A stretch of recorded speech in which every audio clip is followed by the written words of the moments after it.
Welcome, welcome, Hi. Bryonha. Hi.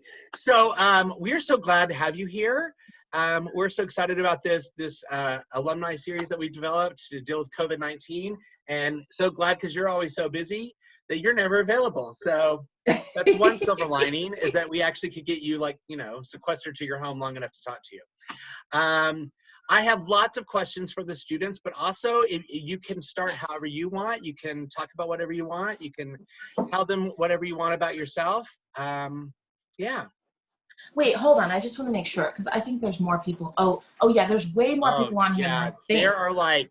There should be Oh my about God. 20. Yeah, because we have the class is 20 people in it. Oh, There are 13 okay. seniors and 7 juniors and then some faculty. So I see. So there's no way for me to look at this like with everyone on it. you can, what you could do, well, no, you can hit that instead of the speaker view, which just shows like whoever's talking, you can Right. hit the view where it's like, looks like the Brady Bunch, but you're only going to get 20 in a screen. 20. All I see now. Wait a minute, because all I see is 9. Is there a way to change it? I don't know. On mine, it's always 20.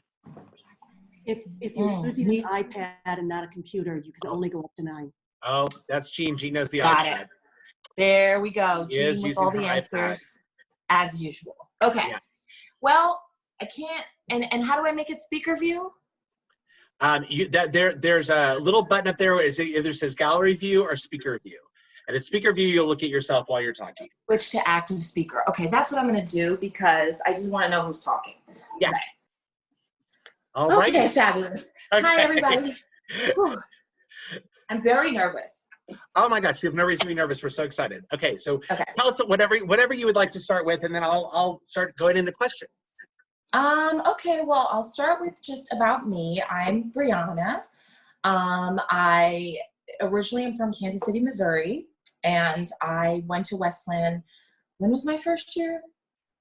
2003 to 2007, class of 07. So I'm older.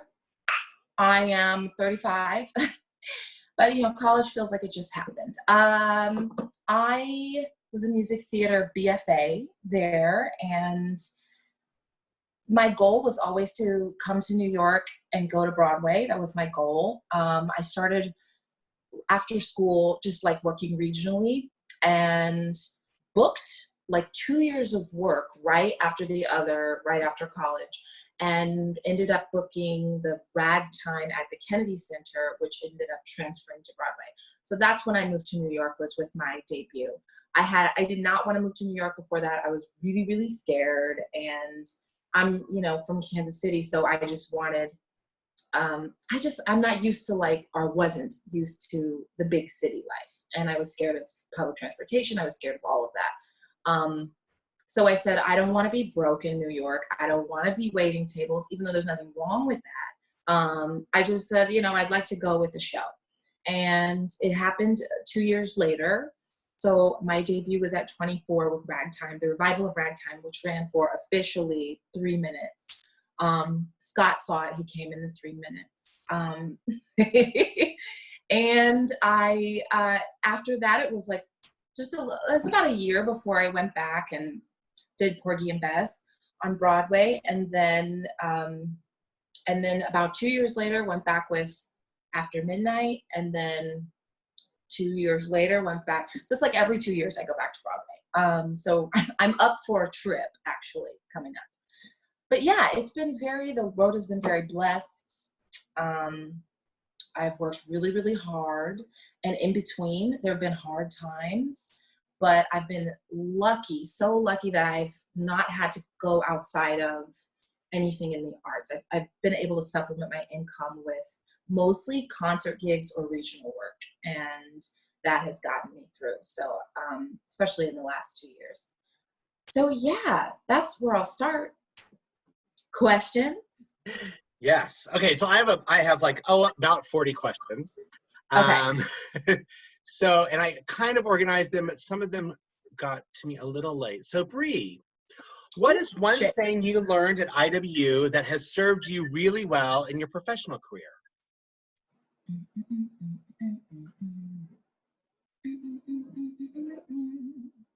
Well, I mean, I hate to say this because I always say this, but my senior year, I looked around at my class, which was, I think 9 or 10 people, because Brad had left by then. So I think it was 9 musical theater BFAs. And I looked around and I was like, actually junior year. And I was like, ooh, these people are wonderful, but they are what? And I am not going to be doing the same shows as them when I leave here. So, and junior year, after junior year, I did this gig that was the Civil War, basically, in Gettysburg, but it was with like all the Broadway people came and did it. And so it was like my first big job, and it took place during the summer. And during that time, I came back to the school year a little bit late for the contract, and which was great.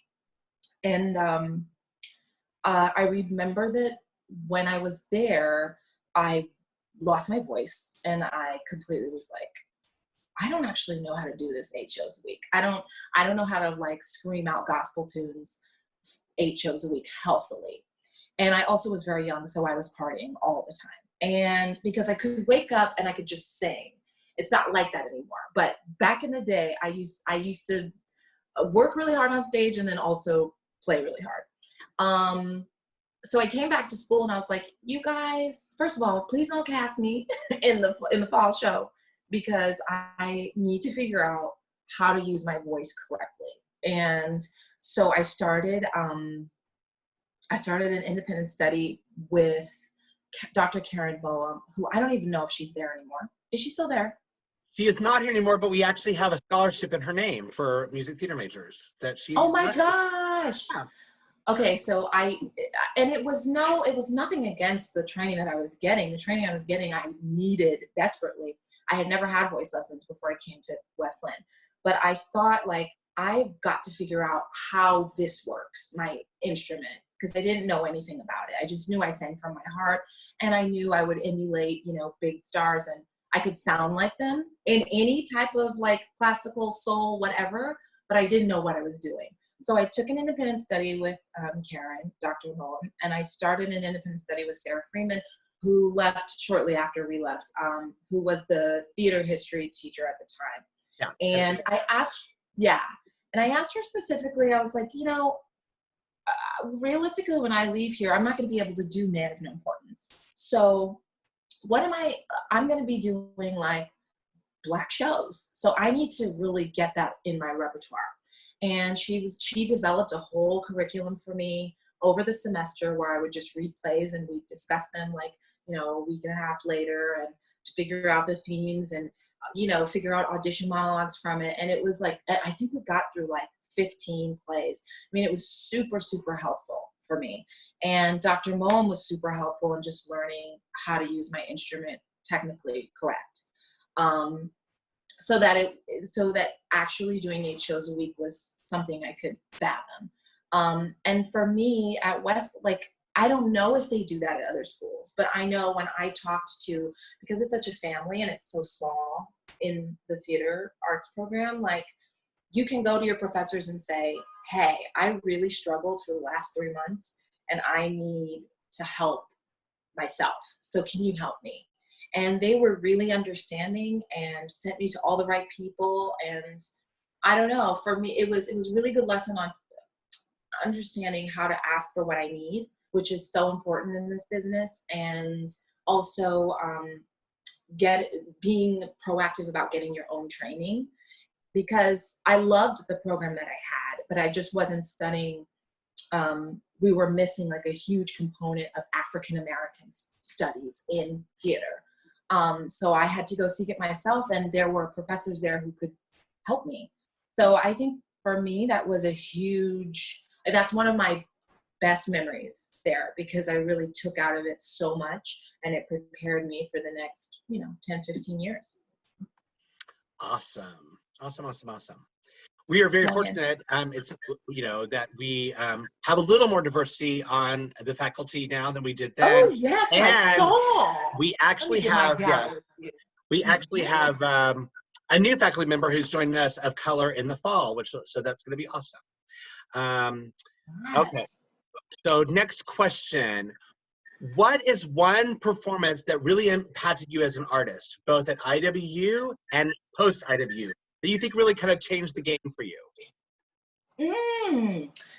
Well, I mean, I talked about A Man of No Importance because I know this is so stupid. You and Faith Prince, I think y'all are very similar. Go ahead. A lot of people do.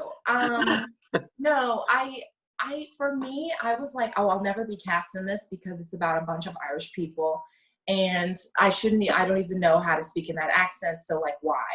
And I learned it, and I've challenged myself, and you guys cast me, which was so sweet, and I had a blast doing that show. So for me, that was kind of a big deal because I didn't really know non-traditional casting like that. And I thought, wow, I could do lots of things that I didn't know I could do. Outside of IWU,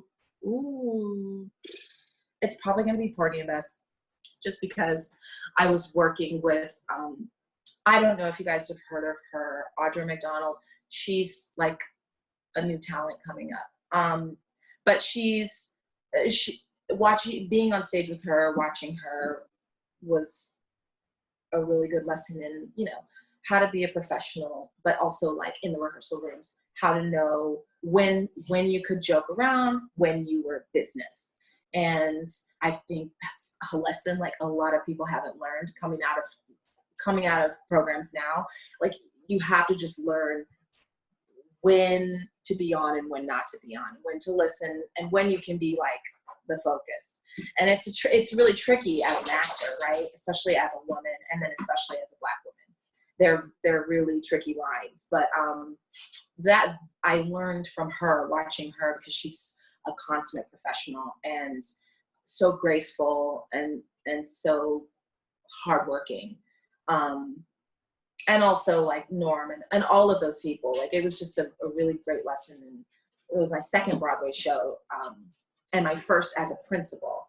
So that was where I kind of learned the standard of what I should do on stage, where I should be, how I should rehearse, That's awesome. Do you remember that one of your callbacks for Porgy and Bess, we all went down to the Village and had dinner together after your callback?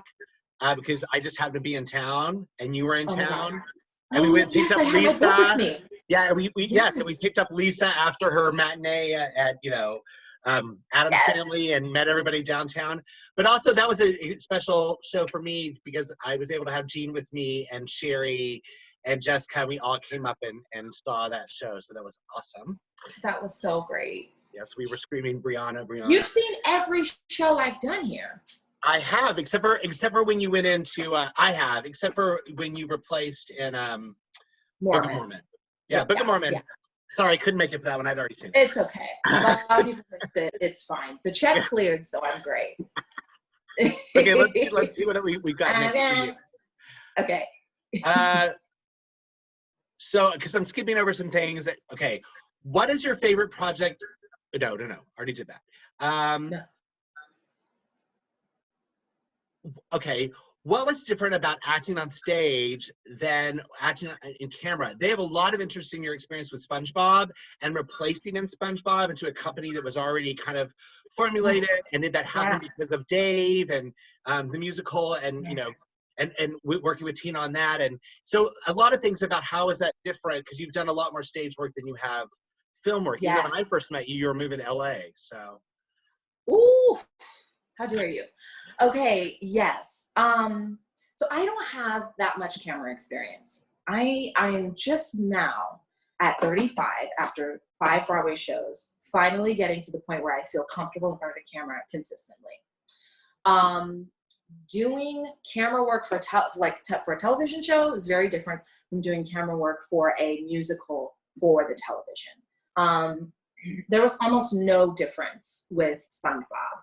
It was very difficult because all these people had most of them had done the Broadway version and were very attached to the material because they had come from Chicago and done the tryout and the out of towns for like the last 9 years. Because I don't know if you know, but most of the shows that you see on Broadway, y'all, they are like developed for anywhere from 5 to 10 years, sometimes longer, before they even make it to Broadway. So, I mean, that's just why like this shutdown is such a sad thing, because some shows closed before they even opened and they just will not come back. And it's sad when you think about all the work that went into it. So anyway, all these people had done all the work and had created these characters. A lot of the staging, a lot of the costumes were based on their personalities.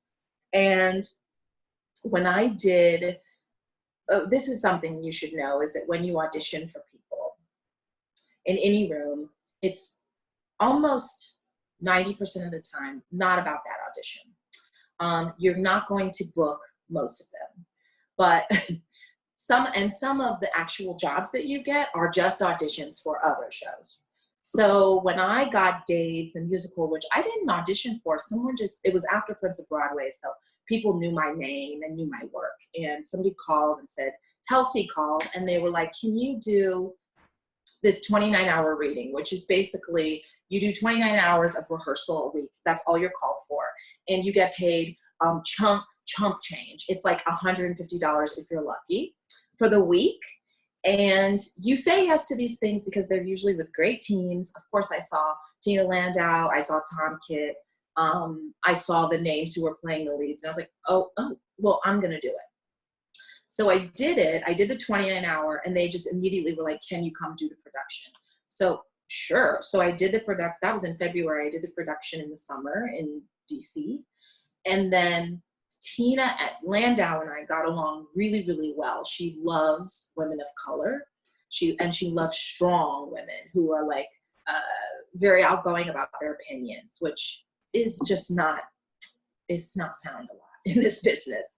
So she's not threatened by it. She's very welcoming of your questions, your ideas. Like she's just like super collaborative. Anyway, we got along really well. And when SpongeBob happened, the girl who played the mayor on Broadway and in Chicago couldn't do it because she's playing one of the leads on the Mean Girls tour. So she was like, well, we should get Bryonha because she has to. I've seen Bryonha in a lot of blazers because of Dave, which is I'm the chief of staff. No, communications director. I become the chief of staff in the White House. So I wear nothing but like pencil skirts and blazers the whole time. And she was like, I've seen her in a lot of blazers. And she's she's great on stage. She's got great, stage presence. Let's have her do the mayor. So that was not an audition. I didn't audition for SpongeBob either. Tina just called and said, can you do this for me? And she actually was apologetic because she's like, you're going to have to be in some ensemble numbers. Are you okay with that? And I was like, yeah, I'm fine. She's like, it's a lot of ensemble numbers.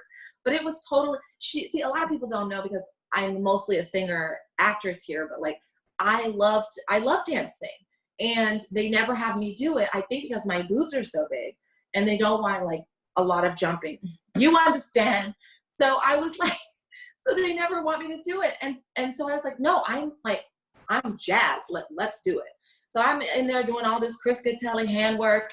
She was like, you're picking this up fast. I'm like, yes, I went to Illinois Westland. Okay. I was in ballet 3. They're like, what does ballet 3 mean? I'm like, don't even worry about it. I always say I'm in ballet 3, you guys. Wow.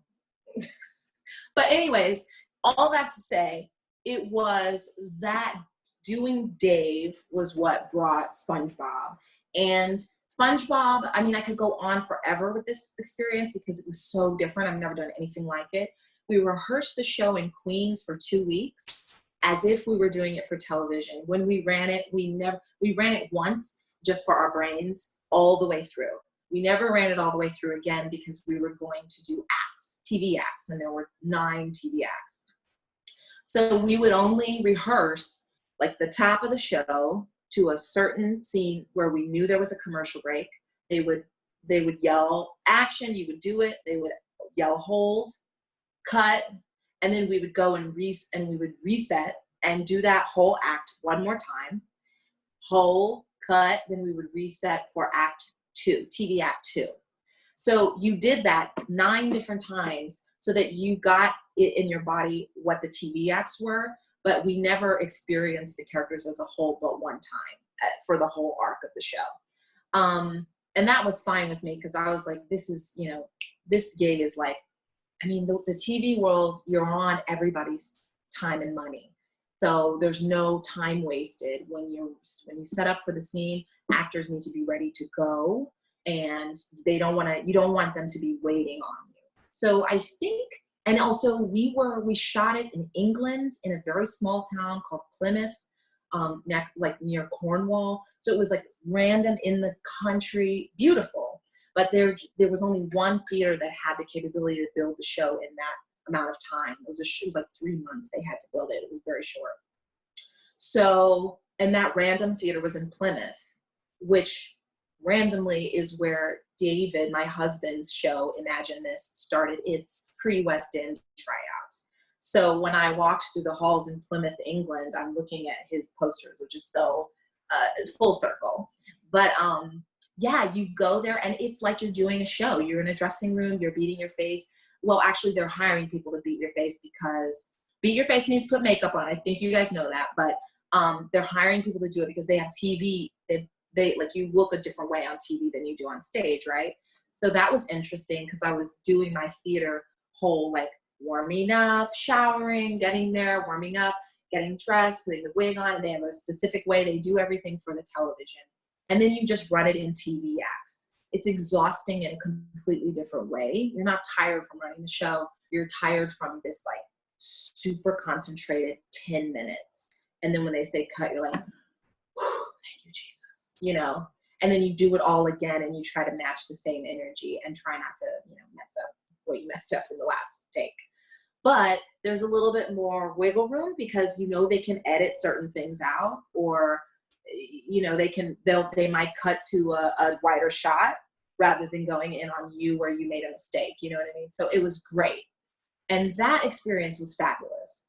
For the for episodic television, oof, very different. Now, all I have under my belt so far is Madam Secretary. That was just, I mean, stressful, y'all. It was, and one day it'll be wonderful. But at the time, I didn't know anything. I felt like a newbie. This was in 2016. I was shooting on location, and you go to the trailer to do hair and makeup first, and you just pray that someone knows how to do black hair and black makeup, which they mostly do there because patina, thank God. And then you wait in your small little closet, and then you go to set, and everybody's doing their own thing. All the departments. I mean, it's like no one's paying attention to you. And I was not a recurring. I was just a guest star.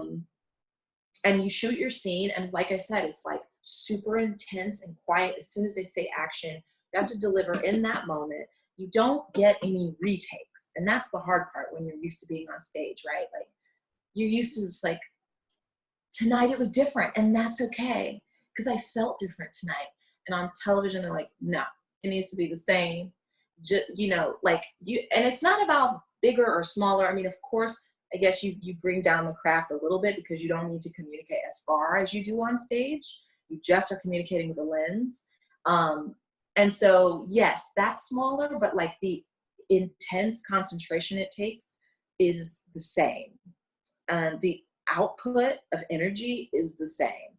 And then you just get a relief sooner because you can just chill when they say cut, which is so nice. Yeah, that whole experience is like, I need to be on a set more so that I can feel comfortable on set. I know that, and that's the goal. I just became a part of SAG like right before the pandemic. So I'm just hoping that, you know, that will sort of bring more on-camera television work my way. But it's very different shooting a musical for television than it is shooting episodic.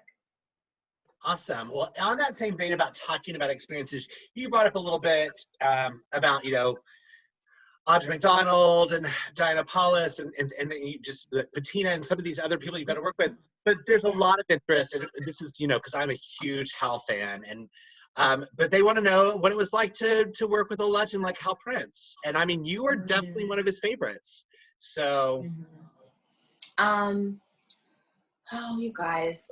Ugh, I hope I don't get emotional. Hal is, So when I auditioned for Prince of Broadway, it came out of nowhere. And I had to audition. I had to do Will He Like Me from She Loves Me and Cabaret in the same audition that they were asking. And then they wanted your own thing. So I came in and I had just done Dreamgirls. So I came in and did a little bit of Dreamgirls. And then they asked for Will He Like Me. So I completely switched to like a legit ingenue voice. And then I did Cabaret. And then right before Cabaret, for some reason, Jason and I were talking and I was like, well, I'm about to belt the shit out of this. And everyone in the room laughed and Hal loved it. And I was like, oh, okay. So I just made Hal Prince laugh. So then I was just like, well, I think it can only, like, this is great. This is a great level to start at. So, and then that went well. And I went and called back for it. And they had told me to just like be more glam for my callback. So I went in like a body cut. It was very specific. And he afterwards was like, oh my God, you looked like a dream girl afterward. And I was like, that is so sweet. And I knew I liked him. I mean, he's like me, very direct, very honest, blunt. If you're not getting it, he will stop you mid-song, which a lot of people don't enjoy, but I love it. He yells direction at you while you're singing. A lot of people are very precious about what they're doing in the moment. I'm not. I'm like, if I'm doing it wrong, like, please stop me so that I don't get it in my body. So we thrived together. And I guess like in 2015, before we went to Japan, I knew that he had like this eye for things. He would tell me to just do certain things in the song. And he'd be like, just do them first. And they might not make sense to you at first, but I want to try to get them into your performance. So that, because it reads a certain way to us. He had just an eye for moments. And it was really clear in Cabaret. We had to talk about what the song was about. And he's like, do you know what it's about? And I told him what I thought it was, and which wasn't far off. And he's like, yes. But in a very, very simply, this song is about a woman who's just made the choice to have an abortion. So you need to be on that level the whole time. And you can find your different ways and tactics throughout the song, but ultimately here is where I need you to be emotional. The rest of it, I'll let you do whatever. And it was, and then after that simple direction, it was like, okay. I was able to hit the mark every day, every time. Like sick, not in good voice. I mean, it was consistent.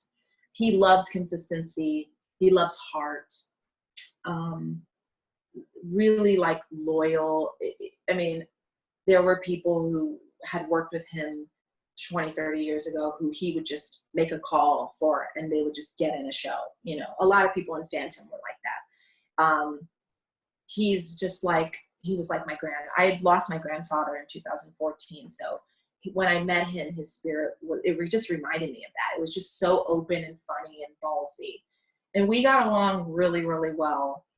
He had a lot of energy. Every morning, he was a morning person. So I remember like, even for my callback, or audition, they were like, it's going to be at 10 a.m. And I was like, no, can we get it later? Because I say that for every audition I get. And they said, no, we can't get it later because Hal is a morning person and he would prefer to see everyone at the top of the morning.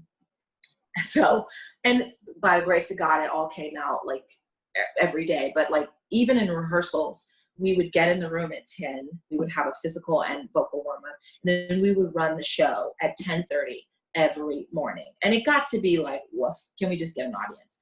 But it was really like, you felt like you were some type of musical theater machine. You could just deliver like any amazing moment every 9 or 11 o'clock number. Like you could deliver it at 10:30 a.m. anytime because Hal Prince wanted you to, and you can't fail him. And he would be like, yeah, and do it for the MC in Cabaret. He'd be like, yeah, I want you to do it in makeup though. So he would leave the stage from his number, go out, and it wasn't a stage, it was a rehearsal room. Go outside the rehearsal room, throw on like MC paint, and come back in and do the MC for rehearsals. And there were no, this wasn't a designer run. It was just like him sitting there in his Prada sneakers, just like watching. And it's just like, when you learn how to rehearse at a 10 every day, that never goes away. So I'm grateful for that experience because I learned just like how to be full, grounded, just open at the hardest of circumstances, at, you know, the top of the morning when everyone's exhausted. And it's just discipline. It's just discipline. And that's what he loved. Not to mention his family's amazing. They're so loving. I just did an interview with his granddaughter the other day. Yeah, it's just crazy. So I'm very happy to be a part of that whole legacy, and especially the last like 5 years of his life, because you would never, I know when he passed, people were like, oh, he had such a long, beautiful life. And I guess I was shocked because I just had never envisioned him passing, because he had so much energy and he was just so present at all times. I didn't see any decline of health. I think when it happened, he declined pretty quickly, but I never saw any of that. So he was just a giant, and the kind of person you never think is going to leave. So that's been an interesting thing, seeing how I guess we will see how theater changes, you know, now that he's gone. So something that's different about Wesleyan now than when you were here, because I like, you know, we had that thing for a while where we could only have one Black person at a time, like one person of color at a time. Like how to pass off the baton. You could have one female, one male, but we cannot have two. We actually have quite a few African American students. We have about 30% of the School of Theater Arts is now people of color, and I think right now between the 4 degree tracks, we have about 13 African American people, 2 males, and the rest are all wonderful women. 4 of which are in this class, 4 of these lovely ladies, 3 of which are seniors. So there were lots of questions from these 3 ladies about what is it like being a Black actress? How is that different being, you know, than other, you know, what do you, how is that different than other people's experience? Because they want that. I can't tell them what that's like. So they have lots of questions about those kind of Afrocentric questions. And also that ties into ragtime and Dreamgirls and, you know, Book of Mormon, Porgy and Bess, things that are by nature Afrocentric versus you being the first Black Sally Bowles on Broadway. I mean, you know, like, you know, these things that are kind of breaking. Yeah. I mean, is there any specific questions, ladies? They were like, well, let me read. I can read the exact, like there's several, but like the one that I love my students. The one that I like the best may have been Kira, I'm not sure, but it just said, what's it like being Black? Yeah, that's what I say. Best advice for fellow Black actors. That's what it was. Well, you know what that's like. Okay, Kira. I do. You know what? So I'll just touch on a lot of things. So it's very different from when you do a Black show and then you do like not a white show, but just something that's diverse, or you're the token, right? So I've done a good mix of both of those. And there's something about being surrounded by Black, your like minority, they don't even have to be Black. But when you're surrounded with minority actors, dancers, singers, like it's just a different feeling. You just feel so proud, and you also feel completely relaxed to be yourself. And not that you're not yourself with your peers right now, right? But it's just like you turn up certain things about yourself, right, to fit in whatever situation. And you can be, to quote the new show on Netflix, Black AF, you can be that with your people, and everybody knows the same references. Everybody will end up in a shout praise dance, like at the end, like, and it's just like everybody sings a certain happy birthday. It's not the traditional one, right? You know what I mean? And that feels really good when you do those shows. On the other, it doesn't mean that it's better, but like when you do a show where you're the token, it's a time more to, like, for me at least, be quiet, watch more, and like read the room more. And you do that in any circumstances, right? But it just, like sometimes I'll say something that's like super, like I'll reference Martin or like Def Comedy Jam, and people in the white room it will just like go over their heads. And you're like, oh, okay, so no one knows what I'm talking about. Okay. And that's okay, because that's fun too. And you just you have to, I think both of those experiences are really, they're really necessary, because you learn how to be a well-rounded individual and artist. You don't want to be an artist that walks into a room and doesn't know how to gauge it or how to be like a neutral self, right? You can be quirky and pro-Black in any room, but just like, it's all about adapting to whatever the room is giving. And mostly, not even so much the room, mostly what your creatives are giving. Because they're the people who you really need to make feel comfortable. It's not, I mean, it's great that you have a cast, but you want to work some more afterwards. You want to make sure that they feel like not threatened, and also that you bring joy to the room and you're fun to be around. And that's the same in any situation. I think just not even as being Black, but just as a woman in a rehearsal room, that is always going to be a tricky thing to sort of weave in and out of, as far as like when you when you ask questions, how do you ask them? You don't want, as a Black woman, you want to ask your questions with a certain like tone that's not threatening to the writers. Like, I had a lot of issues on Dave the Musical, but I was working with Nell Benjamin, the writer of Mean Girls, Tom Kitt, who does everything, and Tina Landau. They're all super white. I mean, they're fabulous, but they're super white. And so I didn't want my sense of humor to be like, are you gonna change that line or not? Like, because that's what I would say, and that's not offensive to me, but like to them, very, like, Nell Benjamin's kind of waspish. So like, I'm not gonna do that to her. I have to figure out how to speak to her in a way that she doesn't feel like I'm putting down her work or saying it's not good enough or saying I don't want to do it. Because, you know, in this business, in any business, we get written off, Black women, as the difficult, like, hard to work with. We're bitchy. Even if we're just asking a question or just looking for clarification on something, or direct, like, sometimes you need a director to say, like, give you guidance. And a lot of these directors, they don't. So they're wonderful at casting, but then when it comes to getting in the room and being prepared and doing the work, a lot of them have not done any work. And so I always I'm like, I'm a vessel for what you want to say. So you need to tell me, like, clearly what you want, how you want the audience to feel at the end of this, and what my part in it is. And when they don't have that, I have a face that kind of reads how I feel, which sometimes can be mistaken as whatever. But it's just, I always have to go, oh no, I'm just thinking, I'm processing. You know what I mean? And it's just, you'll learn how to deal with that at whatever room you go in. But it is tricky just being a woman and asking questions in the room at any time. And then also, like, stuff like, what do you wear in the room? It's so silly, but how do you appear not sexy, but desirable, attractive, like, to people? These are things men don't really think about, I don't think. But when we walk into a room, we have to be able to appear that way, because you want to be, even if you're playing a slave, you want to be like the nicest looking slave that they got. I mean, I hate to say it, but it's just like the best version of whatever you're playing. And you want to do that in the rehearsal room as well.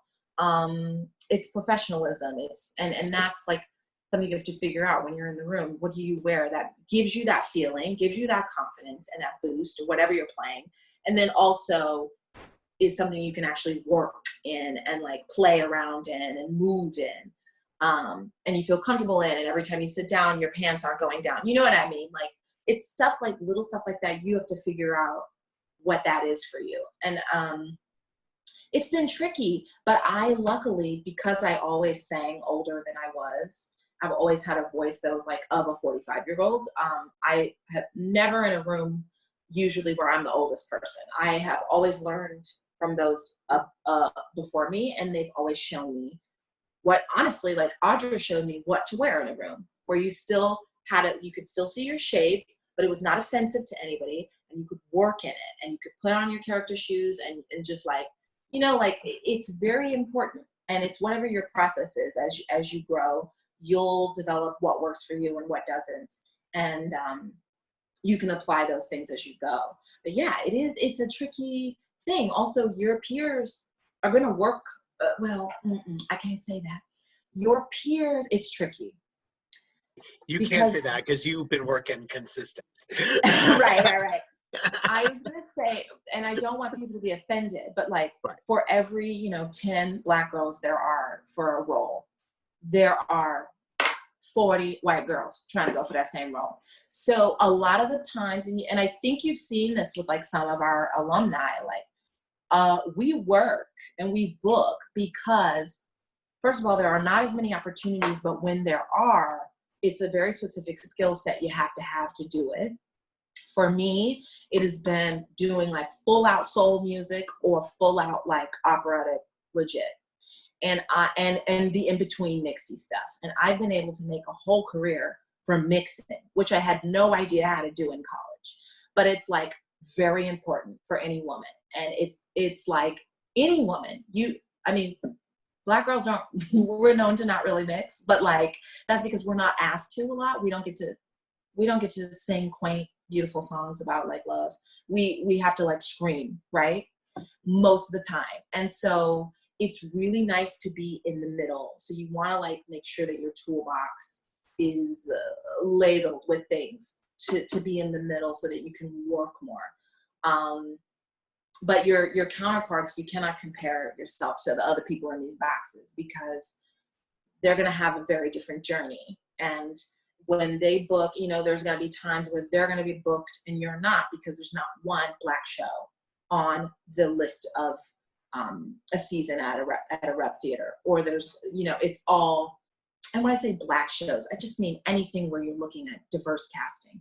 It's all like 7 Brides for 7 Brothers, My Fair Lady, like, and those things are now being cast with us in mind, but traditionally no. And when they're doing them in small towns, they're not always looking for that. Now, this summer, I was supposed to go do Sound of Music at the Muni. I don't think that's happening, but I was going to do Mother Abbess. And I was really looking forward to that because number one, they pay well. Number two, I wanted to sing Climb Every Mountain. Like ever since I saw Audra do it, I was like, well, I should do that too. She did that in 2012, I think, right? That's a long time. And I'm just now getting the opportunity to do it. So I think you just need to be ready for any opportunity because they're going to be very different and very vast. And if you can be ready in all of the different styles, you will work more. That's awesome. Along these lines, there's a lot of questions about what your experience was, particularly with that first Broadway show. Working with MMD, going to the Kennedy Center, and then, not everybody who was in the Kennedy Center production did it on Broadway. But also you've had the ability, and this kind of dovetails in this too, to really, really make a lot of great friends in every show that you do. So like, I think about, that's one of the things I've really liked about watching you in your career is how you have picked up and included people and expanded your family. Throughout this whole thing, and you stay friends with those people. Like didn't you just go down to Miami and do stuff with some of your girlfriends who've been on several different things with you? So, yeah. Scott, you stay on my Insta. No, because you always look so amazing. I'm like, well, Bree's having a great life. But I was just saying, like, can you talk a little bit about that? Because, is it overwhelming? Was it overwhelming? It was a particularly difficult time for you as well. But I mean, what was that? What was that like when suddenly you go from just being kind of the queen of summer stock in college to suddenly like, oh, we're going to Broadway? Yeah, I mean, that experience, well, he said, I don't know, you guys probably don't know, but my mother passed away right between the Kennedy Center production and Broadway transfer. And there was, I think we had like 2 or 3 months in between. I had to re-audition for my role, and my mom went with me to Chelsea Studios and stood outside and like listened outside the door to see how it was going. Because I just wanted to share with her like what it's like. And we had a blast. But yeah, she passed away, and it was, that time is like it's a cloud for me, even to this day, because there was so much sadness, right? I blocked a lot of it out. But I was also Sarah's friend in that revival. So I was it was cathartic for me because I sang literally over a dead body every day, which sounds, you know, morbid and awful, but actually I was able to release a lot of my feelings through my work, which you don't get to do sometimes. And I'm very grateful for that now. So on that particular show, I made really good friends because of what I was going through. I was open to more people than I probably normally would be. I also was like, you know, it was my first Broadway show, so I'm so excited to be there, probably really annoying to a lot of people, but just like thrilled. And I love ragtime, I'm getting to sing a character I love, so I was really thrilled, and I made a lot of friends because they all felt the need to kind of take care of me in that time. And some of them, we were friends then, and then we kind of fell off. Steph Umo is one of those people who I went to see in Miami. Steph is playing Angelica on the Hamilton tour right now.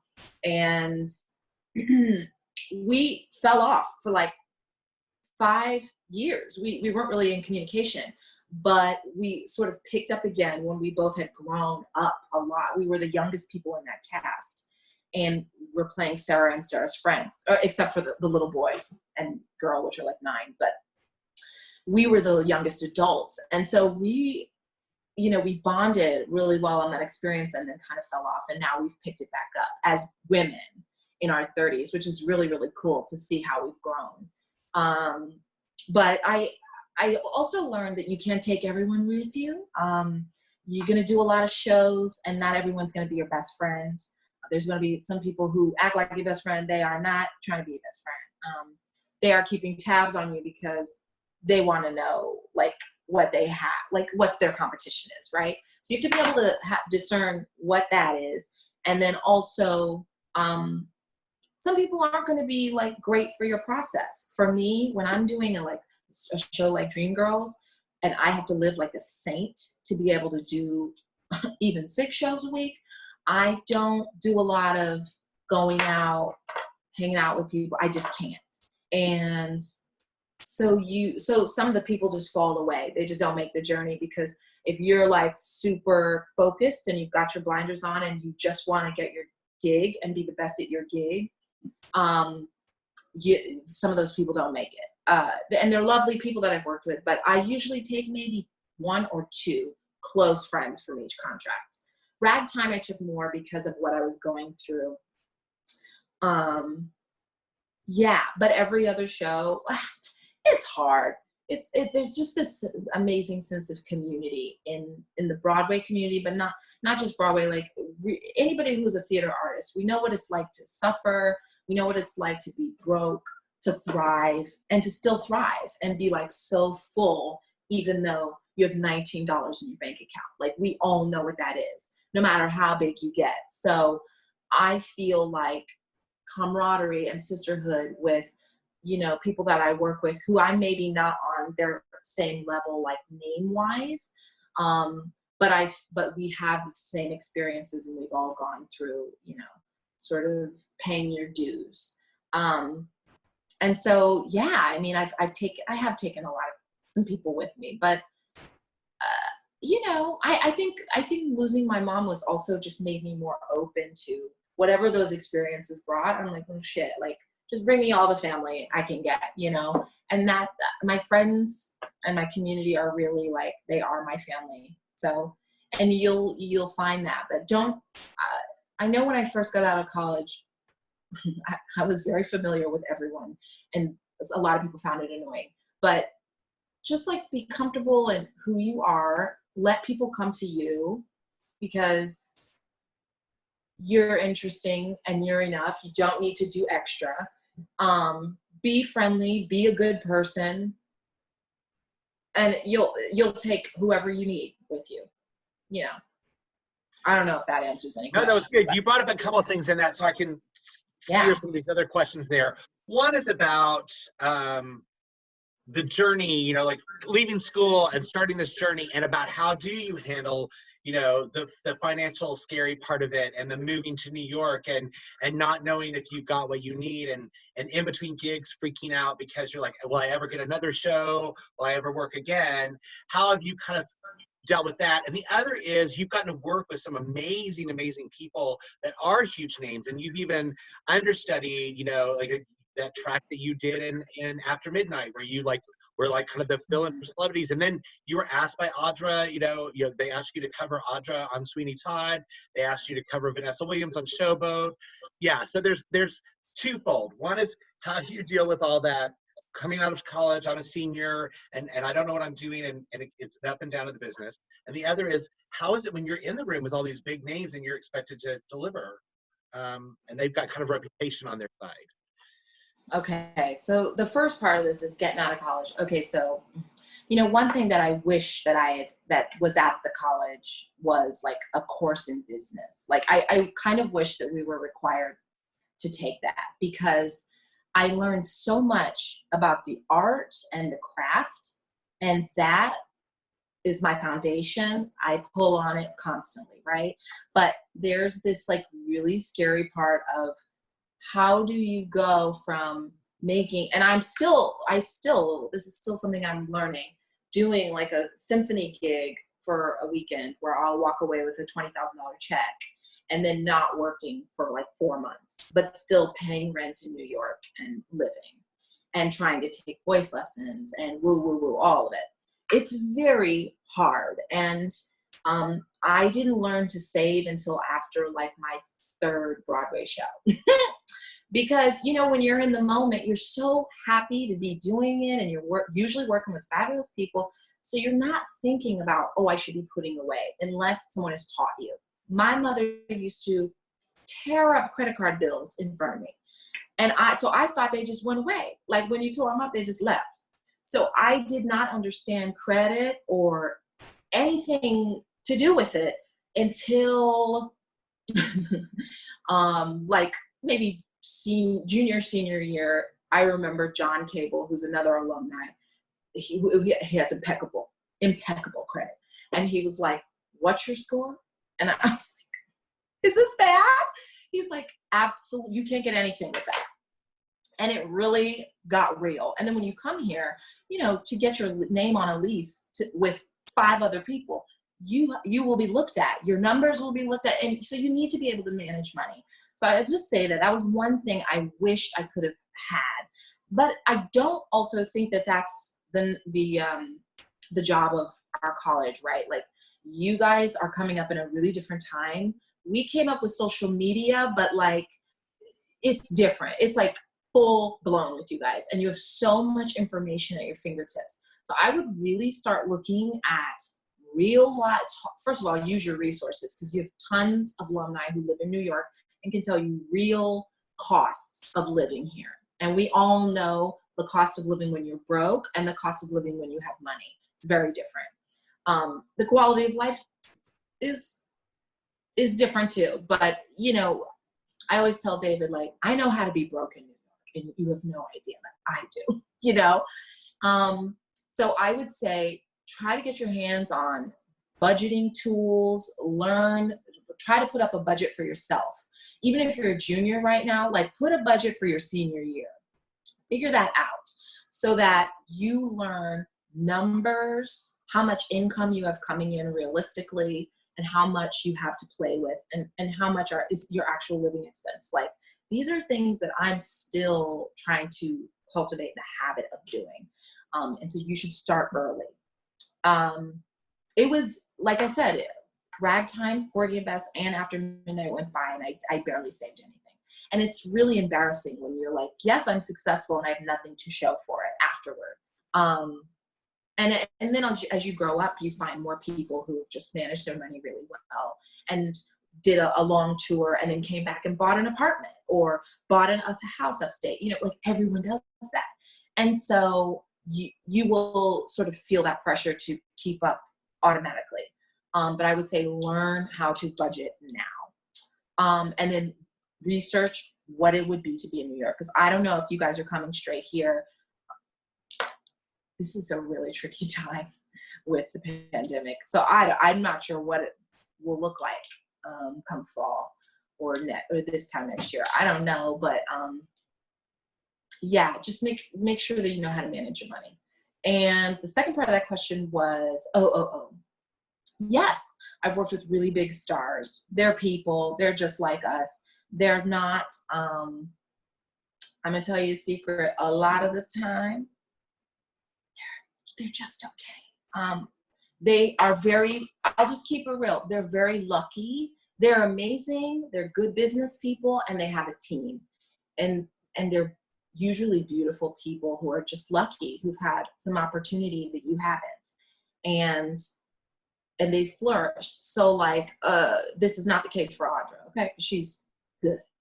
But when I was subbing for all the people in After Midnight that would come through, it was like, okay, Fantasia from American Idol, who I love, and she's wonderful, but she's, she was on a reality show.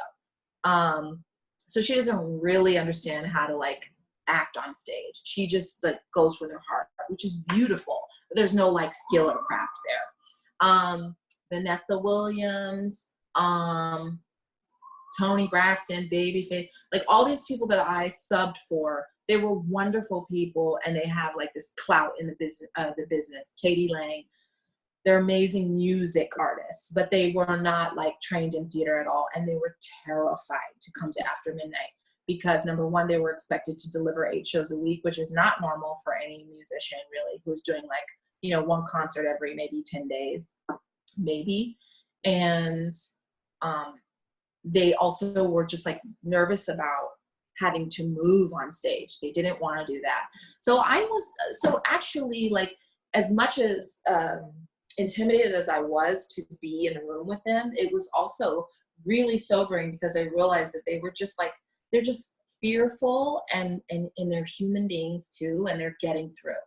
And in that particular situation. Now, if I go to their concerts, they are in their element and they're amazing. But when it came to being on stage, very vulnerable in a moment that was not, I'm selling myself as Fantasia. It was more like I'm stepping into a character. Like that was very difficult for them. So yeah, I mean, and Vanessa and Audra don't really go in that because they're used to being on stage, right? But it's not as intimidating as you think. Were you asked? I mean, I know that the whole thing, they wanted to do that whole surprise Audra thing, Yeah. and so you rehearsed it, and like she came in or snuck in or whatever because she'd done it before.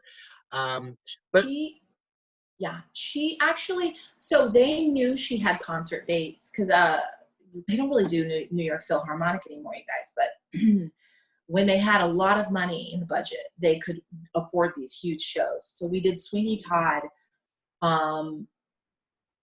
and they knew she had 2 concert dates on the Saturday. You usually do it from Tuesday through Sunday, right?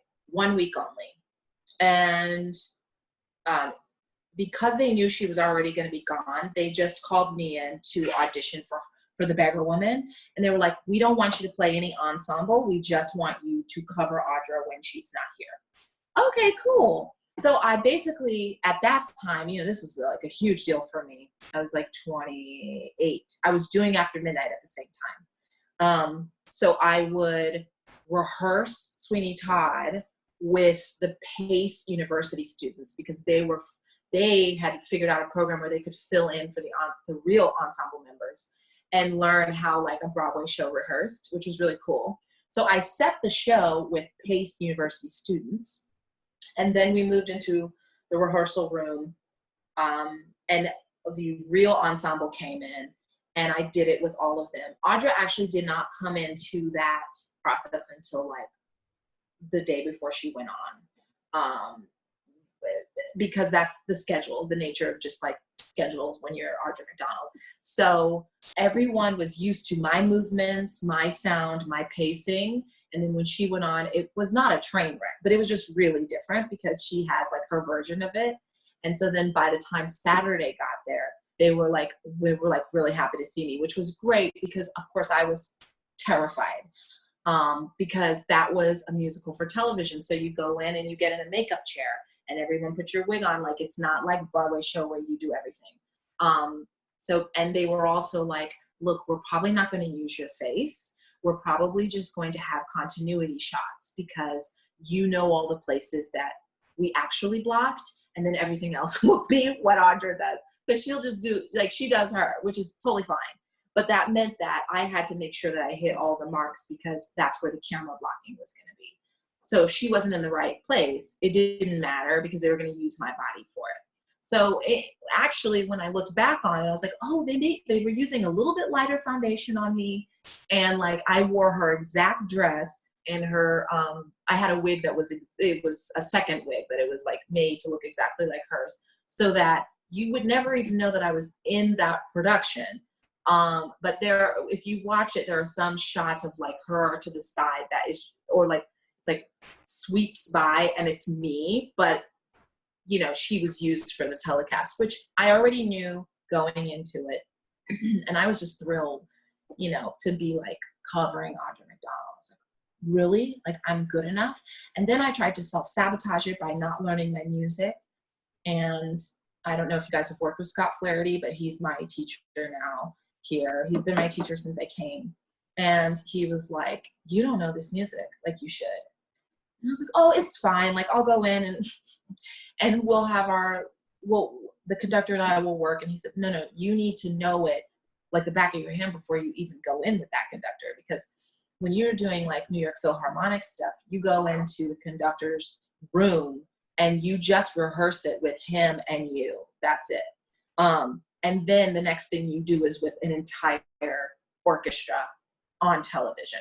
So it's like really important that you know it. And I tried to self-sabotage because I think I was feeling really insecure about not being Audra and thinking about, oh God, people are going to be disappointed when I come out, and they don't know who I am. And it's like, you cannot let yourself go there because it will completely mess up the entire experience. And once I had a long talk with myself and got it together, I learned that music like that. And actually the conductor, who is not there anymore, but he's known to be kind of hard to work with. He looked at me and was like, oh, someone's done their homework. I was like, yes. I was so terrified. But after I had that talk with myself, it went really well. It's just like, you know, insecurity and fear, they're really real. It doesn't matter how high up you get, like it's always an issue. So. What about for Vanessa? Now, was that just so that you could rehearse it the same kind of way? So you were there and then she came at the last minute for show? But you were in the ensemble of that one. Yes. Now that one, they asked me to do it. They were like, can you be in the ensemble? But then can we give you extra money a week so that because they knew I had done it for Audra. They're like, we just need you to stand in for her in rehearsals only. So you won't have any dates, but we just need you to do it. And of course, and I said, okay, like it's an extra like $2,000 a week. So I was like, yeah, I'll do it. Cause I wanted that money. Now I'm at a place in my career where I would never do that kind of gig anymore. But when you're 28, 29, and you're living alone in New York, paying your own rent and your show just closed, you're like, yes to every job. And so I said yes. And that was the thing is like, I knew it wasn't about that standing in. It was about the Lincoln Center staff knowing that I deliver. So I got completely off book for everything in that show, even though I was only standing in for 5 days in rehearsal. I knew the role. I basically, once again, set the show with everybody in it. And then Vanessa came in the last day of rehearsal. So she had more, she was a little more involved. But yeah, it's about like, knowing that people are watching you, knowing that you want to always be your best. Even though it was a lot more work and I should have been paid more, but like, it didn't matter because now I'm like the Lincoln Center sweetheart who fills in for stars or if you need her to. And that little gig actually led me to 2 years ago when I did, a year and a half ago, when I did, there's a new opera at Lincoln Center Theater called Intimate Apparel.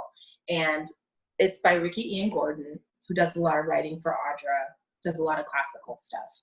And he came to see Prince of Broadway and was like, I really like her voice for this character I want. And the Lincoln Center people were like, oh, that's Bryonha. We've worked with her. We know she's great. So then they had me come and do like a workshop of that for like a week or, no, it was 2 weeks of intimate apparel in 2018. And that was like an experience I would never have gotten to do if I hadn't done this little gig like 4 years ago where I subbed in for some stars. You know what I mean? But it's all a part of a bigger thing, and you just want to make sure that every mark you hit, you hit out of the park. Because the long journey, this is not, I know it probably feels like it because like Dear Evan Hansen is like the youngest stars and they're right out of college. And you probably think, oh, I'm about to be leading a Broadway show as soon as I graduate, because I did. But it's, for most people, that's not the journey. For most people, it's long term. And you have to have a game plan. You have to be well-rounded and diverse in your talents to be able to kind of jump from thing to thing and know that this early opportunity in 2014 will probably lead you to an amazing opportunity 4 years later. And you have to be okay with that wait, which is the really hard part. It's why a lot of us leave, right? So that leads me to the questions they've made about networking and about how did you figure out how to network? How do you decide which projects to do? And when did you get an agent? And how does that work? Well, I got an agent very late. I did Ragtime and Porgy and Bess. Hold up. No. I did Ragtime with no agent.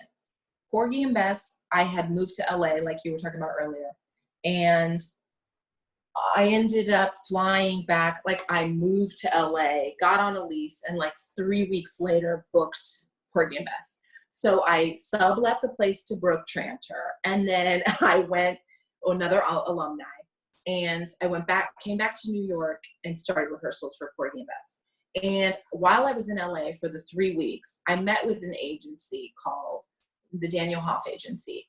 And I met with one of the agents there, and I said, I've got 1 Broadway credit. Are you interested? And they were like, yes. Because in LA, actually, they really respect theater actors. I know people don't say that, but it is true.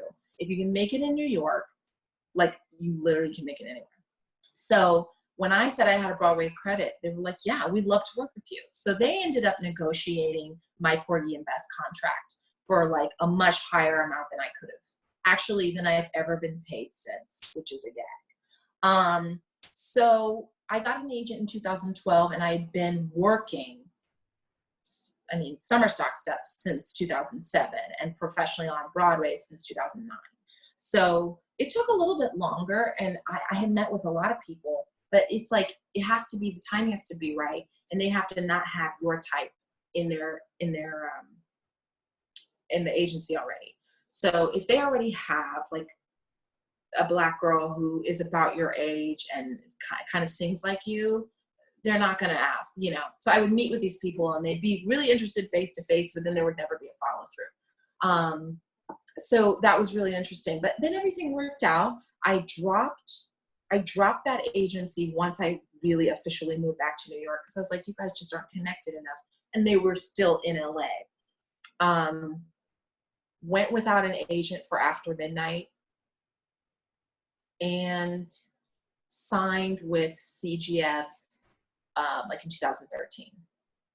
So it was like after I had already gotten into the contract of After Midnight, which was great because I didn't have to pay anybody my extra 10%.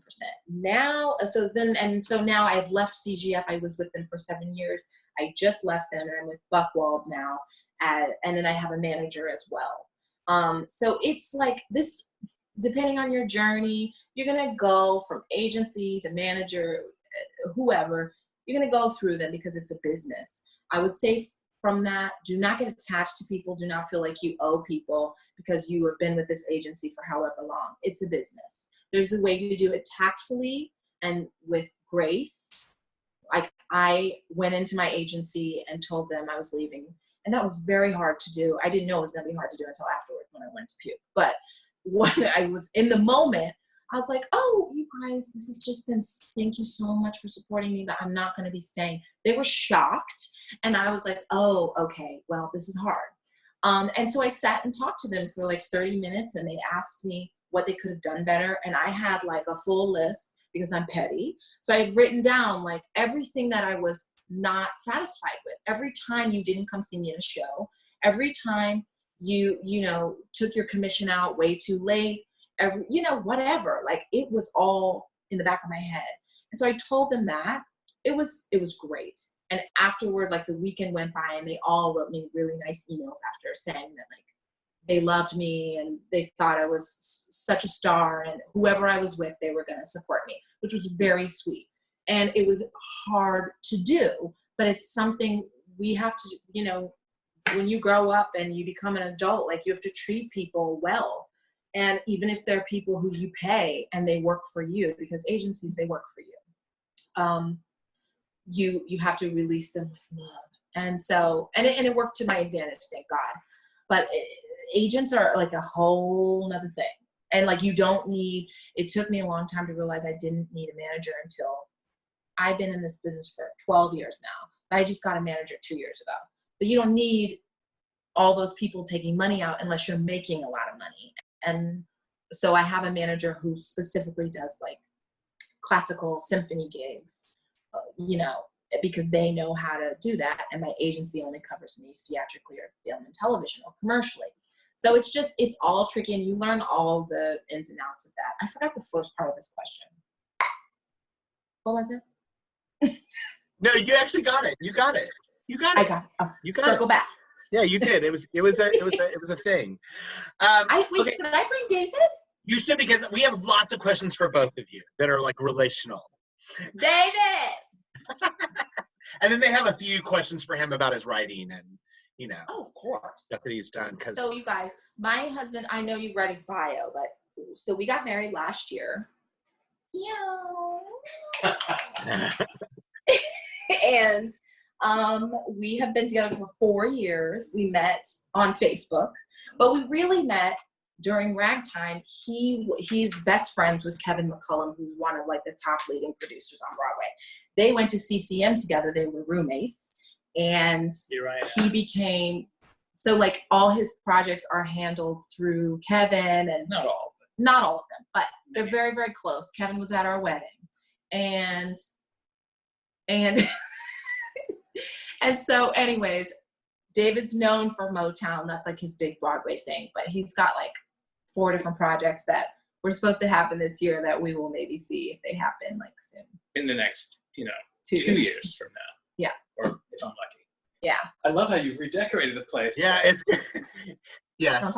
It's good to see you, David. Okay, so the students asked a lot of questions about your lyric writing. There's some specific questions about Descendants 3, but they really want to know, they had some interesting questions that I would have never thought of, like, who have you enjoyed writing for the most? Like, who's taken your lyric and done the most with it? And you've been the most pleased with how they handled your writing? Well, that's a good question. I mean, it really is a case-by-case basis. I mean, in the case of Descendants 3, now, the interesting story about that, I don't know how interesting it is, but that was a case where first of all, we tried to write 3 or 4 songs for the Descendants, and we kept getting rejected because they were too music theater. So every time we would write a song, they would come back and they would say, we love it, it's such a great song, but we're really, the Descendants is more of a, pop vibe, and you guys are really like, this is really musical theater, and we love it, but, and meanwhile, we're thinking, every show you've ever had that's a huge hit is music theater.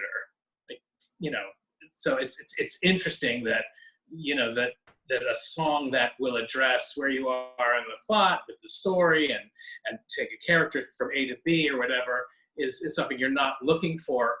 And it's a difficult line to draw, because all of when they send the script, which is encrypted and you only have it for a couple of days to read, it'll give you a description of what the song is, and it is all addressing story and character and plot moving forward. There's never a song they're saying, this is just a song where the kids dance.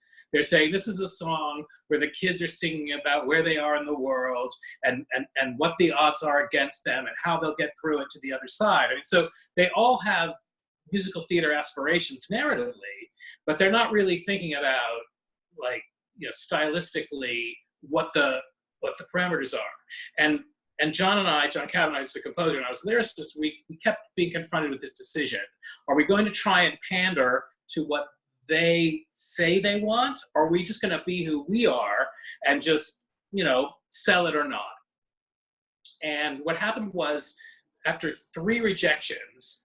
So the writers, just so y'all know, they write on spec, which is like, it's like an audition for us, is them just submitting basically demos, full demos with real singers, and people listening and going, no. And that's called writing on spec. So they did that 3 or 4 times before. Yeah. They were in a pool, understand, with they will handpick, and I don't really know the number, but it's anywhere. I know some of these other songwriters and teams, anywhere from 8 to 10, maybe. Yes, I don't know how many demos they want to listen to, but we're competing with people that also are in this work loop where, you know, sometimes they get rejected, and most of the times they get rejected, and every once in a while they get a song in. So we got rejected 3 times, and then they said, you know what, this is just not the project for you. We're going to look for something for you guys because we believe in you. It's just, you know, so, and we were like, yeah, right, we'll hear from them in, you know, a million years. We'll hear from them in 5 years if we ever do. 2 days after that phone call, they called back and they said, so we've been talking about it, and we have this moment for Mal, the main character, and she's going through this crisis, and we think it should be like a big let it go moment. Please understand now that every single Disney project, and I've now demoed, I don't even know how many I have, they all say at some point, we think she should have a real let it go moment. It's constant. So finally they came back and said, we think we want Mal to have a let it go moment. Maybe you guys could write that. And we went, okay. So I think we were the only team they went to. They created this spot in the script that wasn't there, and they held this open in the hopes that we'd be able to fill it.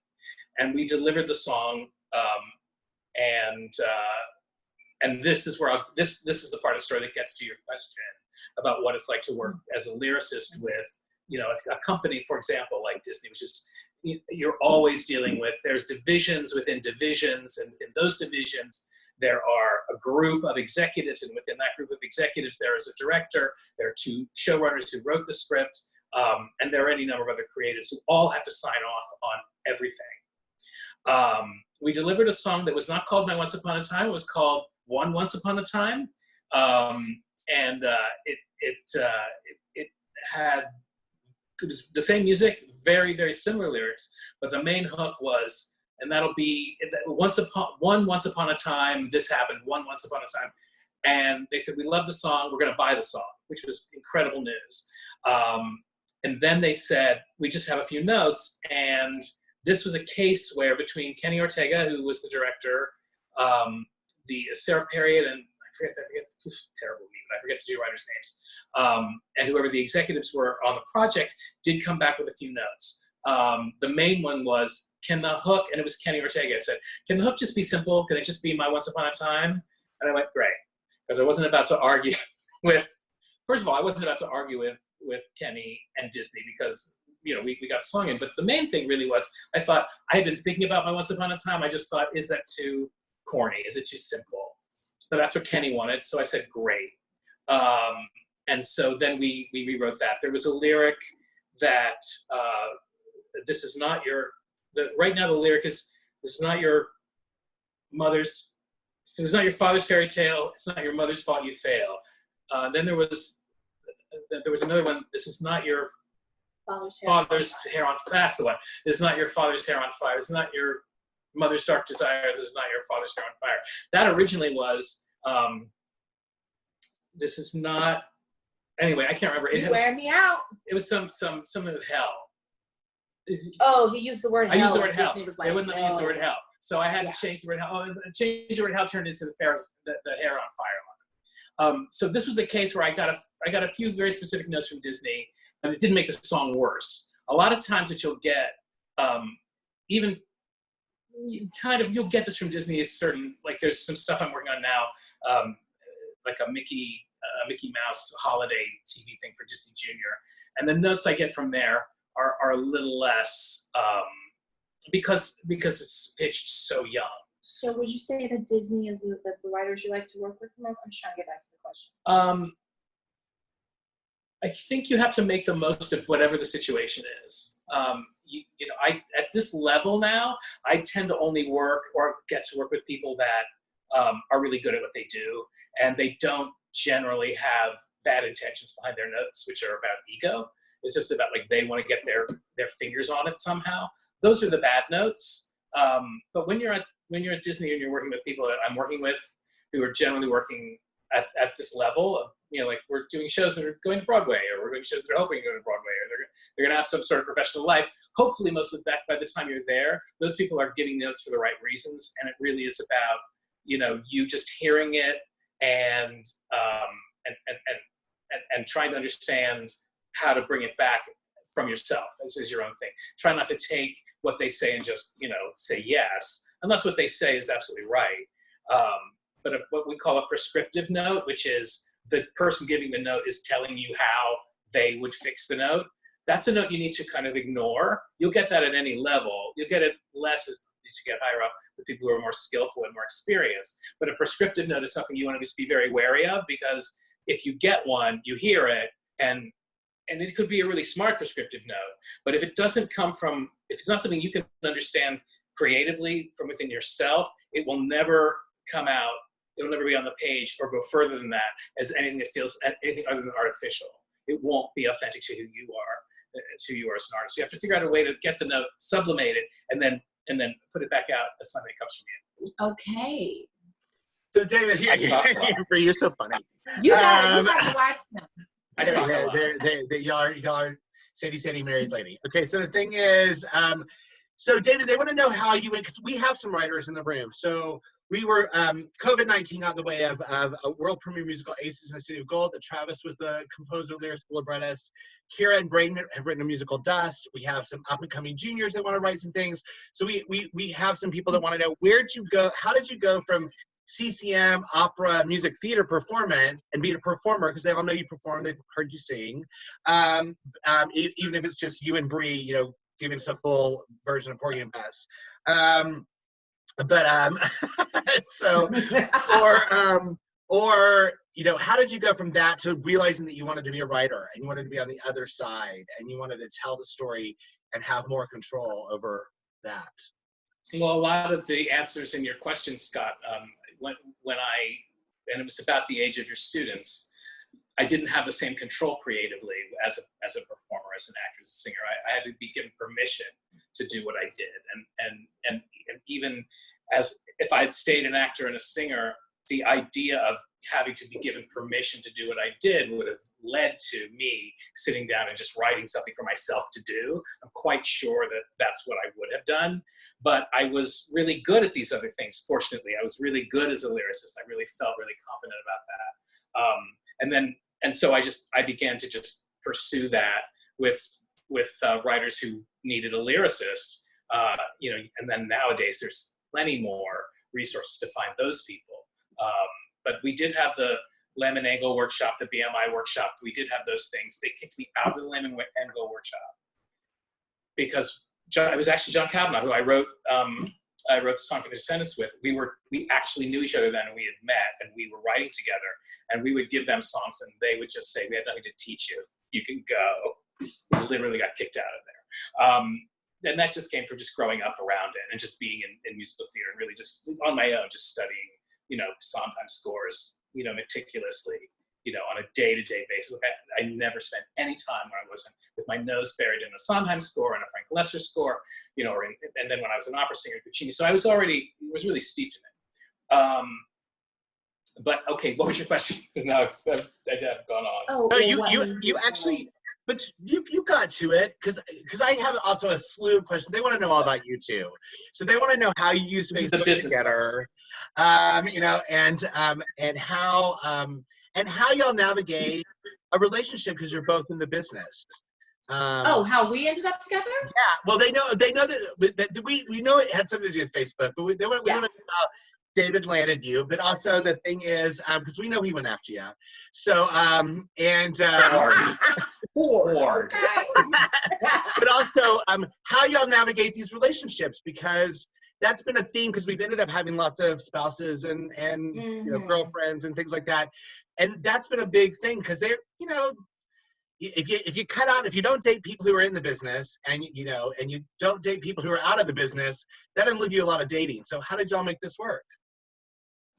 Well, for me, I always preferred to date outside of the business because I just got tired of talking about theater all the time. So when I met David, I was not checking for him, not because he's an older Jewish man, but because he was in theater. And I was like, I don't know, like, really? And also, he's so into theater, and he has a tenor sound, so I assumed he was gay. I mean, I hate to say Well, that. we're gay until proven straight. Exactly. In music theater. But yeah, so then we got together, and now it's like, I don't know how I could not be with another artist. What's great about us, though, is because he's on the other side of the table, he can always give me just another look at what I'm doing that I just can't. You know, sometimes if I'm performing, like I did a concert at 92Y, and I had to sing Supper Time. And, you know, that song is so freaking sad, and they've got this noose in the back, and it's like so overwhelming.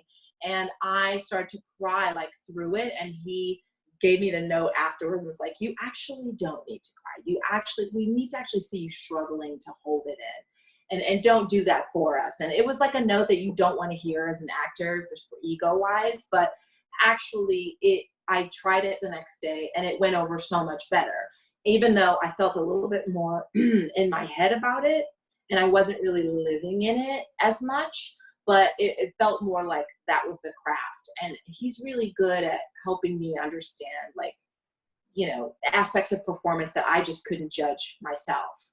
And I think we do that for each other. Oh no, yeah, absolutely. I mean, I think people who are in some ways in competition with each other, they have a different struggle. We're definitely complementing each other in terms of being on both sides of the table. So she's obviously someone that I can show a script to, or I can and this goes across not only the lines from writer to actor, it also goes along lines from male to female, from white to black. Mm-hmm. So there's gender and racial and professional and creative lines that we only complement each other with. And so, you know, I feel the same way. I mean, it's just, I went through a period of time where I was like, you know, I'm never going to date an actress. We all do that. But it's just like, and at a certain point, I feel like if you can't explain to someone what you're going through, what your daily struggle is, just to create, and everything that's connected to that, if you are constantly having to defend yourself as an artist to the person that you're with, it's hard enough to be an artist. It's hard enough to be creative without having to go through that. If I have to explain and defend myself to a partner about why I'm up until 2 or 4 in the morning writing, or why I'm on vocal rest, why she's on vocal rest, or why I need to take a nap at 4 o'clock because I slept for 4 hours between the hours of 4 and 8, it's too much energy that needs to be put into the art. So for us, you know, we just have a deep understanding of what the business means, and what all of its demands are from both sides of the equation. So it's actually ideal for us. And then we get to something like last year we did a master class at the University of what the hell? Everything starts with a C now. No, it starts with a C. Concordia. Everything that starts with a C now, I immediately go to coronavirus, and I can't find the other word. Concordia College. Coronavirus College. We went there and did like a whole set together, and like hosted these master classes, and it was just like so good because we're really good at going off of each other, but we also think the same. We usually interpret performances in the same way. We do. That is one thing we're also very fortunate about, is we have the same response to art. So like we'll sit in front of Dear Evan Hansen while everybody's sitting around us just having orgasms, and we're both going, really? This? Yeah, and we don't even know we're having it. We're just like, he agrees. And we'll just look at each other and be like, all that? You know, the return, the Revenge of the White People, the year after Hamilton. Okay. But no, I mean, and also creatively. So we'll have, we very much are in sync that way. But in a masterclass situation, if we're doing, for example, an audition class, you know, she's responding to the students from the inside, from the performer, and from how, and we can speak each other's language too. I can have those conversations too, but I'm also been on the other side of the table where I can just say, okay, here's why I don't want you to stare me in the face while you're singing. You know what I mean? Like, or whatever it is, you know, because I know how uncomfortable that makes, you know, the auditors, and it's just like not serving you. So there are those little things that can, you know, complement each other in that way too. Yeah. I'll just a little bit. So these are some of the hard questions, because they're all about, you know, these are our senior class is 13, our junior class is 7, and the reality is that, you know, they're graduating, even though we're not going to be able to have the ceremony next week, and so even if I guess the questions are like, they would be a different answer maybe, since we don't know what theater is going to look like. We don't know what the world's going to look like on the other side of COVID-19, right? And we're talking, we're real about that. We have lots of conversations, same kind of conversations I had with people right after Bree had graduated, because they were facing the collapse of the financial things, and that changed how theater and summer stocks were working, and a lot of theaters closed back in 2008. So I'd forgotten I did that, but Kevin Strain reminded me. So I know that there's this there's all that, but they still want to hear, what is your best advice, you know, coming out of school? What are some ways that can take some of the mystery out of moving to New York, and some of the things that you have, because y'all have decades on this now. You have perspective to say it's a different world now than when I was coming out of school, and yet there are things that I learned that I could share. So they're looking for what's your best advice for seniors? What's your best advice as you're going into your last year of school for the juniors, so that you can prepare yourself for what might be the future?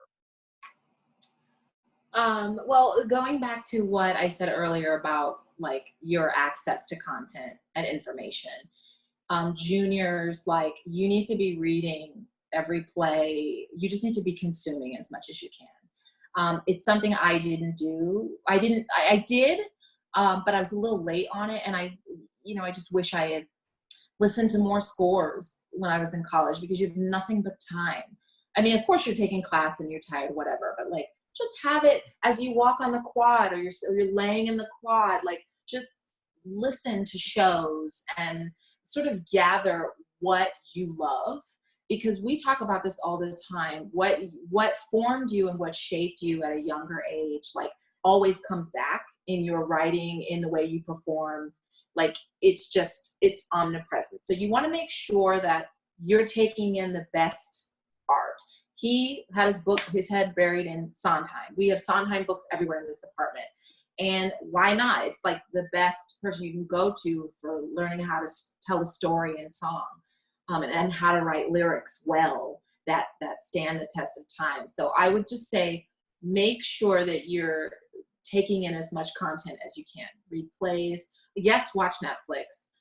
Yes, develop ideas. I mean, you guys are writing, which is like amazing. Because I was gonna talk about how, like, after the pandemic, the first thing that comes back is going to be television, right? And they're already starved for content, all these networks, and it's going to be worse. So like, come out. So we're challenging ourselves, and a lot of my peers, like, how can we come out of this with something that we could possibly sell or shop around? We've been working on a pilot for 2 years about our lives, but like, it's constantly getting shaped by what's happening in the world, because then the Me Too movement happened, and now this pandemic, and it's like everything needs to be viewed through a different scope now. So just make sure not only that you're taking in content, but sort of developing what your aesthetic is and what you want to write about, what's important to you. Where do you not see representation that you wish you could? Like, our pilot is about us, because I didn't see a lot of interracial relationships on television or on the stage, so I thought it was not okay. And it's taken a long time to be like okay with us, like different generations, different races, different religions, like whatever. And so I'm writing to what I didn't see, and so you should be thinking about what you want to write too, because it's all worthy. Did you want to say? yeah, I just want to, you know, it's a really, it's an uncharted time. So I would use this time. We don't really know what's going to happen. We don't really know what the way out is going to be. We know for theater, I mean, I just read an article that came out today in the New York Times, just about really beginning to look at the reality of when are we going to be able to all be sitting in a room this close to each other, next to a stranger, without a mask on, you know, watching theater. And I mean, I before there's, you know, a treatment or a vaccine or whatever, and so we could really be talking about a couple of years. So I guess you're going to know all of the practical places to go, because you'll be keyed in via, you know, your social media and just via whatever your mode of communication is, to whatever the Quibi thing is, or the, you know, the TikTok thing is, or whatever it is, where you can go to begin to start to think about where your content is going to be and how you're going to monetize it. So what I would say is take this time right now to meditate about what really matters to you. Really investigate internally what you care about, what it is you want to say, how you want to say it, and don't rush that. This is an opportunity to really dig deep and take all the time you need. Don't waste the time, because that's all, the only regret you will ever have in life is the time you waste and the things you didn't do. That's true. So take this time to really decide what it is you have to say, what it is you want to say, and how you want to say it. It doesn't necessarily have to be on a stage right now with a bunch of people in a room. You can, I mean, the work I'm doing in my office is for the day when we get out of this. It's projects I had, that one project I had in Israel that went down while it was on, that I had to do work on because they actually got it fucking filmed at the last minute, thank God. And then 2 projects that I was going to be in workshop this year that I've been really hard at work making good. Those are the things that I had already come to as were important to me that I had to work on. But if you've got a clean slate, which probably a lot of you do, think about what matters to you. And if you're sitting with a play that you can't figure out when or know when it's going to go on, and this play is important to you, begin to think about how you can adapt it. All the ways you could adapt that piece of material into something that you could shoot, something that could be on television, something that could be done, you know, by yourself in some form. But don't stop creating, and let the creation come from this time that you've taken to really investigate what it is you want to do with it. I mean, that's the best I can tell you. All I can say is this will pass. This too will pass.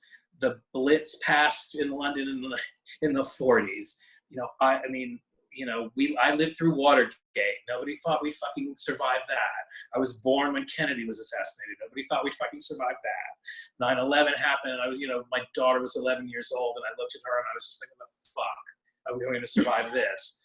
And then the 2008 crash, and I'm really sorry about, like, you know, what my generation has left you guys, but this is what you can use to create great art, and to you can use this to come to heights that no people before you have ever risen, and you can do that. That is the opportunity that's laid before you. David, that was really beautiful. Let's open it up. I think I may have covered, because I've been jumping around, you know, all these questions they have for me. I think I've covered most of them. They're Wesleyan people, so they're gonna let me know if I didn't. But let's open it just for a minute. Do you guys? I'm gonna go ahead and put it on not on speaker view. Who's got a question? Kira, you got a question for Bree and David? Yes. Hello. Hey, Kira. Oh, he said my name. Hi. I just want to know, for Bree, I just wanted to know, since you said it, what did you sing from Dreamgirls? And then also for David, what are some writing workshops that you know of in New York or anything like that? From Dreamgirl, you're talking about for the Hal Prince audition? Yes. Oh, I sang Move because it's my go-to. Yeah, because you know what? No one ever wants to hear like a 3-minute song, and I Am Changing and I'm Telling You are just too long. So Move is like super easy. It tells you can sing. It's up tempo, which they're like, thank God. and you have like a lot of freedom, right, to put in whatever riffs you want. So I did that song for Hot Prince. I also did that song for Falsettos for James Lapine. He was like, this is great. I mean, it was so funny. So he doesn't know Dreamgirls like that, but he enjoyed that audition. So to answer your question about writing workshops here, what I will say is that what the great news about these places is that they're really geared. They really are invested in young people. They're really invested in diversity. They really are conscientious about wanting to expand opportunity beyond, you know, the 60-year-old, 50-year-old white male, you know, Jewish guy who basically, you know, so it's never good news for me, but it could really be good news for you guys. So I've worked with the Eugene O'Neill Theater Center. It's the gold standard. They're fantastic. If you could get into writers, just look into that. They have a play institute. They have a music theater festival. They have a few things that go on throughout the year. Alexander Geminiani, I think, is still running that now. Preston Whiteway I think has handed it over to Alex, but I was there when Preston was there. That's a great place. It's very competitive, so don't necessarily have high hopes about that, but they still do like to take in experimental or new or young voices. The other places that come to mind, there's a place called New York Stage and Film that's also very prestigious. And maybe you may need to find some sponsorship to get into that. I'm not really sure. There's a place called the Rhinebeck, Rhinebeck Institute, that is really good about taking in young writers' work. I can look. I'm sure Scott knows all these places too, but I can try to think of a couple more. The New York Music Theater Festival is over. That happened before the virus. And then there's the National Association of Music Theater, NAMT, which is you definitely have to have a producer or someone sponsor you to get into that. It's a 45-minute presentation of your work. What am I not thinking of? No, that's what I was thinking of. And then is there still a New York Fringe or no? I think so. I was gonna say, I don't know, because you don't hear about it as much as we used to. Yeah, I used to. I don't really know anymore. But yeah, Rhinebeck, Eugene O'Neill, New York Stage and Film. Also, you know what people are, sorry, baby. No, go ahead. You know what people are doing right now? They're with, Fleabag. That originated at Edinburgh. Edinburgh Fringe. Okay, so right, like any of those festivals, there are a lot of festivals, you guys. Another alumni, Julia Vanderveen, in my year, she's like gone into clowning. That's like the thing she does now, which I had side eye at, but I will say she just did her show in New York like 6 months ago. She was able to get her show at 4 different Fringe festivals. So it's like, you get to decide what your thing is. You know, it doesn't have to be a play. Hers is just like a performance piece. That's comedy, that's grief, that's a lot of different things. Dance, singing, there's a lot of different things in it. So you could gear toward Edinburgh, and then there's another big one too. I mean, Edinburgh Fringe is the biggest one. Right, but that's and he's mentoring another girl who's her big goal is Edinburgh as well. Right. Yes. What's her name, Jesus? Caitlin Cook. Caitlin, yes. And it's like a one-woman show, basically, she's written. Yeah, I mean, a lot of you may end up doing that, and I think that's great. And obviously it worked for Phoebe Waller-Bridge really, really well. So, Yeah. This is a girl who, she writes, she's a friend of my daughter's, that's how I came to her circle, but she writes these really very clever, very funny contemporary songs in the midst of telling the story of this traumatic event in her life where she actually inadvertently killed somebody. So she took this horrible. Well, this is kind of what we're talking about. She took this one like traumatic, horrible event and turned it into this very funny, very affecting one-woman show. What I will say that I noticed was really helpful is that the stakes in whatever your work are life and death. It always makes it more interesting, and it always makes it more easy to write. It's just the way it is. It's just instantly more compelling. Not every story can be those stakes, but the higher you can make your stakes, the better your work will be in all media. As I think about that Caitlin Cook Okay, yeah, that was good. We're winding down. Thank you so much. Thank So you. any more questions? Yeah, Carson. Hi, Bree. Hi, David. How are you? Hi, Carson. We can't see So you. Let me try sweat. Oh yeah. I'll be waiting. Oh, there you are. Yeah, cool. So I have a question for each of you. The one for Bree is kind of a selfish one because it's about what your experience was like working with Chuck Cooper. Because I work with Chuck Cooper too, so. So okay, then both of you, cool. They both know Chuck. Okay, very cool. Well then, because we got to do the Life this past fall, and yes. I had the opportunity to play Memphis, and so I chose to email Chuck, and he was very nice and responded back with really good advice. So I was wondering what it was like working with him in Prince of Broadway, or David, what it's been like working with him on your end. And then for David, Bree gave us a really cool space of time to talk about financial management as an actor, but I was wondering if you'd be willing to share some like general advice or like budgeting on your end as a lyricist. Sure. Eek. I can tell you everything I didn't do that. Chuck is amazing. He's like, I mean, I'm sure he was so kind to you because first of all, he's so real. He's like, I'm just happy to have a job. I mean, which is so silly because you're like, you're so amazing. But he's been in the business for a long time. He's an old pro. So he was like an uncle to me. What did he call me? I can't remember his nickname for me, but he was just the sweetest man. He is so dedicated to what he does. He loves it. He really is. He brings light to a room. I will tell you this one story because we were teching Prince of Broadway and we were doing the Sweeney Todd sequence, and he was Sweeney. And he, when you're teching, you're starting and stopping a lot. And one thing that you learn in the business is when to joke and when to not joke, right? So he knew this was a time where he could make a joke. And he was like, oh, because what is it? My right arm. My right arm is complete again. My right arm is complete again. And then he went off into a gospel number and was like, my right arm, not my left arm. And then Karen Ziemba joined, and it was like a full gospel moment for Sweeney Todd during Teching the Lights. So like Chuck he kind of defines and like creates what the space is. He's really good at that, and he leads with so much love. Like, if you ever get to work with him, he's really a delight.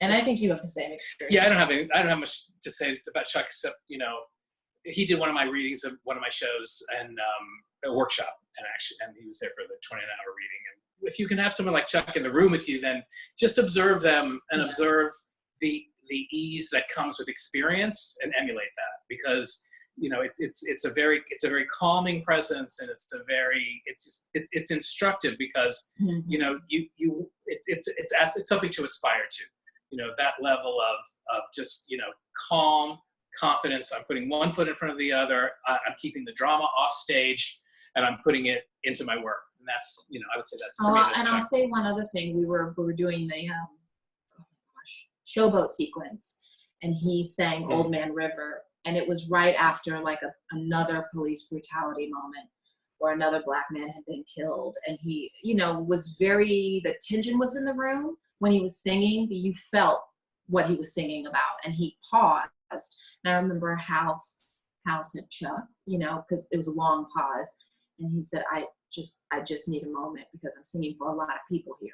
And it was like I just like burst into tears because it was that moment of like art imitating life, like and how at times they come together, and you have to realize that and take a moment for that and live in that, even though it was super uncomfortable and sad. But it was a moment for the whole cast to just like recognize what had happened over the weekend and realize that we're working with Black artists in the room who are hurt for that young man. You know what I mean? So it was really cool. And talking about ease, like he said, I'm taking this moment. And it was like, wow, you said that to Hal Prince, and Hal is now waiting, and that's so cool. But that's what you take your cues from people like him. Yeah, that's really, I remember that story. Yeah. Yeah, it's important to stay in the moment, especially as an actor, and actually respond to the moment too. Give yourself that time too. So what I would say in terms of business-wise, here's all I'll say. Just again where I got here. Like,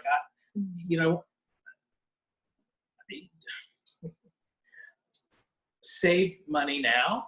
Every time you get money, I mean, I'm just learning this at my age because I always felt like, and it's been true, the money's going to come. And I'm always going to have enough.